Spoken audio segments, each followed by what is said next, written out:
Bro, do you see this thing, man? What we got going on today in today's video, we are turning an El Camino and a CRV into one vehicle. That is what you see right now. And also, before we get started, I wanted to remind you that this is the final week that you have to enter in the 1988 LS Swapped Honda Accord giveaway next Sunday, May 19th. We are shutting it down whether it sells out or not. So go ahead and get a last minute entry while you still can. If you've already bought one, go ahead and grab another one because your chances are actually better than you thought they were, because if it doesn't sell out, you have a better chance. So go ahead and grab one while you still can, and all of the key tags will be sent out shortly. So let's get into it, man. Really good stuff today.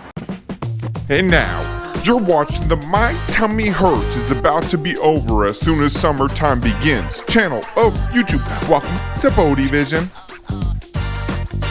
Hey, so what is up and welcome. Thank you so much for joining me yet again on another video. We are working today on El Chapo, the Honda Mino, the El Camino sitting on a Honda. The Honda Ridgeline is what some haters call it, but that's okay. They'll see how it goes in the end when this thing is a all-wheel drive, turbo, spanking their uncle's real El Camino with a V8 in it.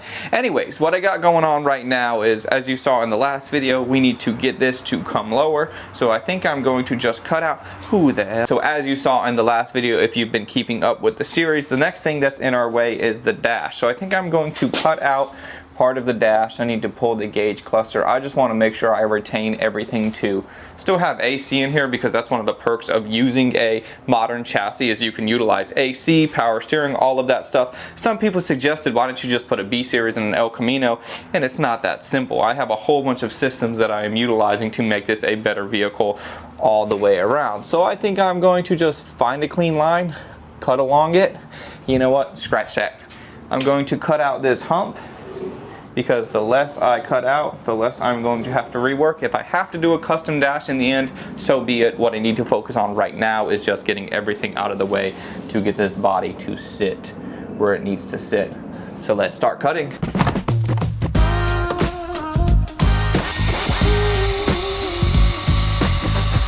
How does dude know what he thinks he knows?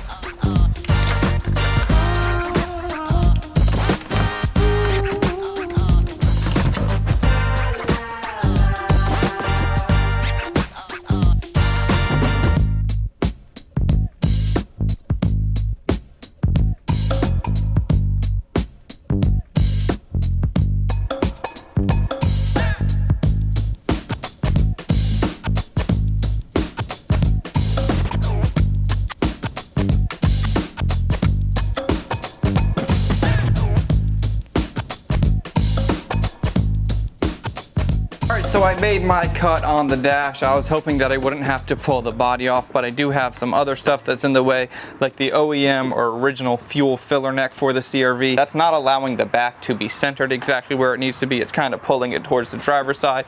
And I also need to make a few more cuts. Where am I at? I also need to make a few more cuts on the dash. So I think I'm going to lift the body up one more time, get the floor back in the shade because it is already getting brutally hot. And I know it's just the beginning. So let's lift off that body, then get the car in the shop.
Alright, so we trimmed the CRV dash a little bit. I also had to get some of this cut out over here a little bit for the fuel filler. right in that area. Yeah, right in there. That had to be cut out because the stock CRV fuel filler neck, I don't want to cut it off because I don't want to make my shop explode. So it is what it is. I was thinking about reworking it a little bit, but that seems, I'll figure that out when we get there. I just want to get everything that I need to get out of the way so that way we can lift this thing up for the 100th time. This is a little bit tighter than the last body swap that I did. The last one that I did was a Lincoln Town Car and a Ford F350, 1968 Ford F350. So it was pretty cool, but the truck was big, the body was small. Now I'm fighting with an El Camino that's a little bit smaller and a CRV that's a little bit bigger. So we have to really whittle this down in order to make it work. But you're seeing the process, you're seeing how it goes. So I think let's get it back up in the air and see if my cuts on the dash were good enough, because we got to get that windshield to come down. If I have to pull this entire dash and do a custom dash, I will, or figure out what we got to do. But for now, if I don't have to take out too much, I don't necessarily want to.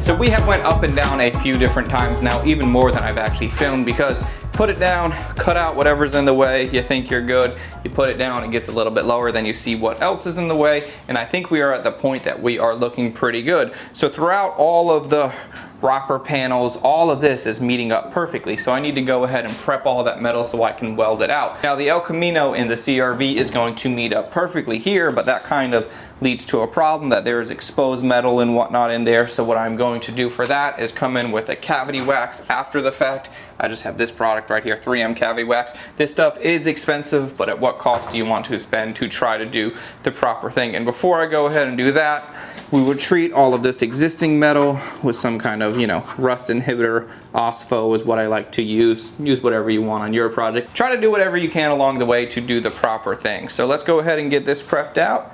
And then after that, I think we will be ready to lift up the El Camino body, El Chapo, and then drop this thing down for the final time. Apologize that it's taking a little bit of time, but that's just how it goes.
So at this point, I've really been whittling away at these two things. The way that I'm looking at it is I got two logs. One of the log needs to become a toothpick. The other log needs to become a toothpick holder that fits the toothpick perfectly in it. So I'm whittling away until we get it right. So as far as the sides go over here, I ripped off all of that extra metal, just popped off all of those spot welds with my little air chipping hammer, whatever you want to call that. Then the dash, we got it looking really good. I was thinking that since the CRV is essentially a big Honda Civic, which would be an EK, I could probably put an EK dash in here. So I might want to find one of those that would sit a lot lower. But with the El Camino doors being so big, I can go ahead and pull that out after the fact. So I'm not going to let me looking for one of those slow me down. So we are going to keep moving forward with the progress that we've already made. So the platform over there is looking pretty good. Over here on the inside, I did all of the same things by getting it whittled down, everything knocked out, everything looking good, so that way we can drop this boy on here for the very last time and then get that done. So this should be the last time that we need to lower this thing down on the CRV. Of course, I'm just going to tack it on there, so if I need to pull it back off, I can, because I want to make sure my front fenders are completely set up before I go ahead and weld this thing out completely.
Now, one thing is, with using the crane and the chains, we aren't going to be able to perfectly drop it exactly where we need it to be.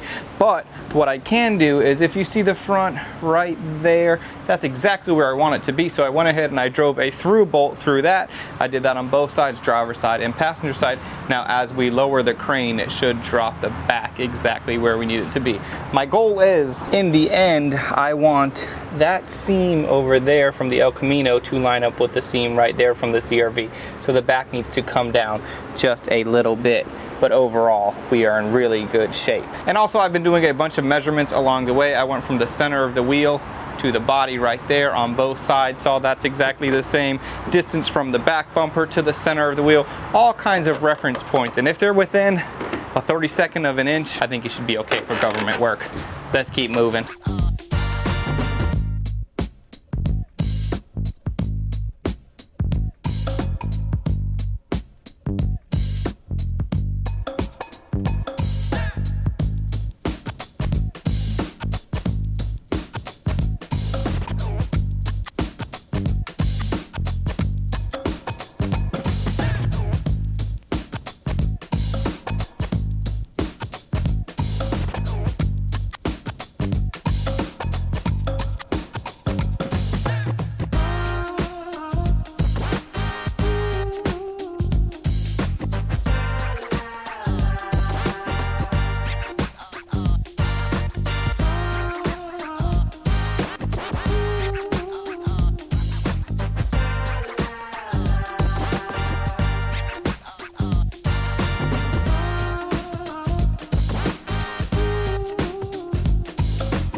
So we got something really good going on here. This HTP welder has been killing it for me. So I got a couple welds around the car.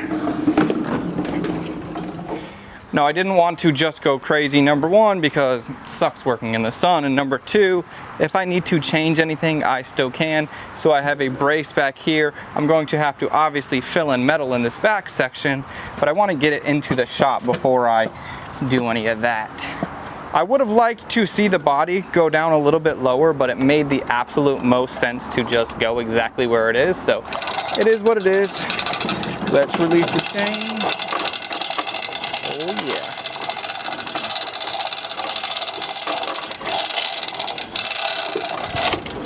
I hope you understand how big of a deal it is to let go of the chain. We are sitting as one unit at this point. Really big step for this build right here for El Chapo. Careful, don't dent her.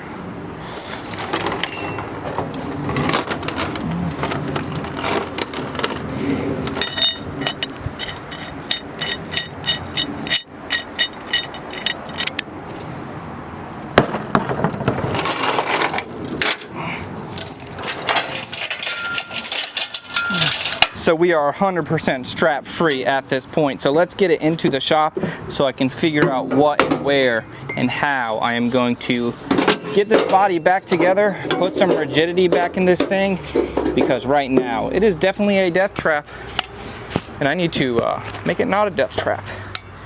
So let's pull this thing back into the shop, man. Huge milestone right here. Really good stuff.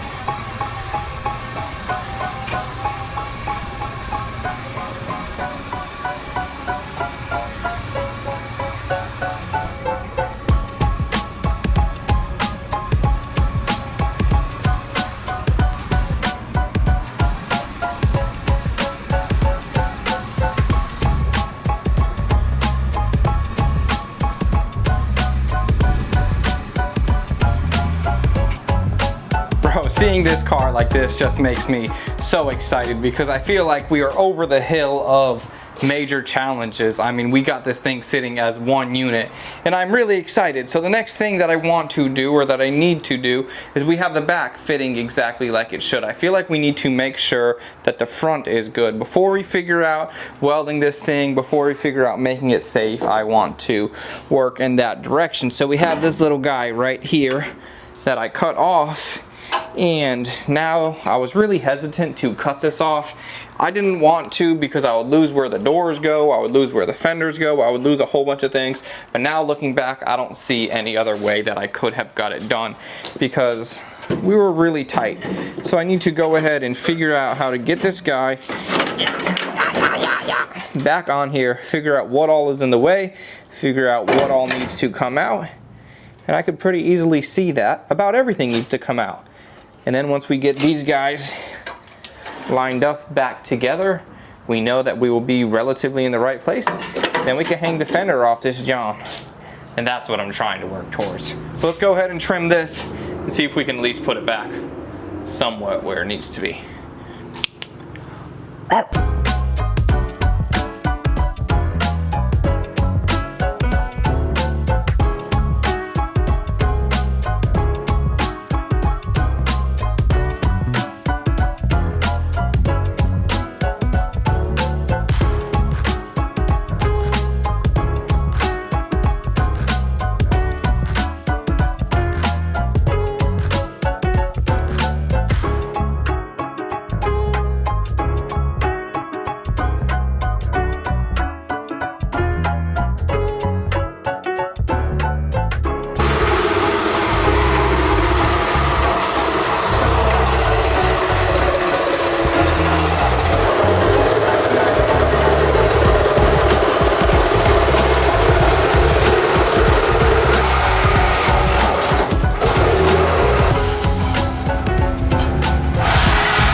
So I wanted to get the car out of the shop so that way I can really step back and take a look at it. Now, one thing that I did notice, the back is spot on. I got the back set up exactly where it needed to be. Now the front tire is actually a little bit more forward than it should be according to my measurements. Now I went back and I looked and then I measured what I got right here.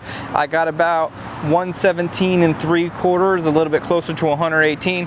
When I set it up, I set up the wheelbase for 117 inches, which is actually the factory wheelbase of the El Camino. So what I realized what happened is when I stretched the floor, the stock suspension was still in here. So the suspension was way up and that pivots over here. So when it was way up, it was actually tighter. Now that I got it slammed on BC Racing coilovers, it's actually moved back 3/4 to about 1 inch. So that's why now that I'm lined up, because I slammed it in the meantime. So I guess that's probably why you shouldn't stretch stuff or change stuff if it's not at the height that it's going to be sitting. Live and learn, and it is what it is. So I think what the solution is for this is not going to be cut off my tacks and pull it forward, because the back is already set up. If I pull it forward, the back is going to be partially off and then the front still won't be perfect. So what I think we are going to do is just take this line right here and open it up just a little bit, and then that's going to give us all the clearance and visually look exactly how I would like it to look. And I think that's a really good solution to not go backwards, and it'll still look good in the end. So I think right now I'm going to go ahead and draw out that line. I'm not going to cut it until I have both sides set up. Was this a huge mistake? Kind of. But did we come up with a quick, good solution that's still going to look good in the end? I think so.